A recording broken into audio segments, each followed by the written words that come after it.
खुद को इतना कमजोर मत होने दो कि तुम्हें किसी के एहसान की जरूरत हो।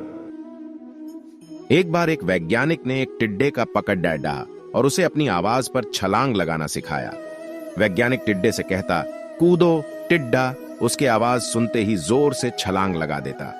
अब वह वैज्ञानिक था तो प्रयोग करना बनता ही था। उन्होंने टिड्डे की छलांग पर प्रयोग किया। वैज्ञानिक ने उसकी एक टांग तोड़ डाल दी और फिर बोला, कूदो। अब टिड्डे की छलांग की दूरी कम हो गई। वैज्ञानिक ने उसकी दूसरी टांग तोड़ डाल दी और फिर बोला, कूदो। टिड्डे की छलांग और कम हो गई। अब तोड़ दी गई उसकी तीसरी टांग, फिर छलांग की दूरी और कम हो गई। एक एक करके बेचारे टिड्डे की सारी टांगें तोड़ डाल दी गई। अब आखिरी टांग टूटने पर जब उससे कहा गया कूदो तो वह हिल भी नहीं पाया। अब वैज्ञानिक ने अपना निष्कर्ष अपनी डायरी में लिखा।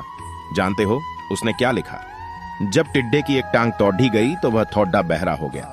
जब उसकी दूसरी टांग तोड़ी गई तो वो और बहरा हो गया। हर टांग टूटने के साथ वो और बहरा होता गया और सारी टांग टूटने के बाद वह बिल्कुल बहरा हो गया। अब जोर जोर से चिल्लाने का भी उस पर कोई असर नहीं हुआ। वो तो अपनी जगह से हिला तक नहीं, छलांग लगाना तो दूर की बात थी। इस कहानी को सुनकर सभी को ऐसा ही लग रहा है ना कि क्या मूर्ख वैज्ञानिक था, इतनी सीधी सी बात उसे समझ में नहीं आई। या कुछ लोग ये भी सोच रहे होंगे कि ये तो किसी बच्चे को भी पता है कि टिड्डे की छलांग उसके टांग टूटने की वजह से कम होती जा रही थी, ना कि वह बहरा हो गया था।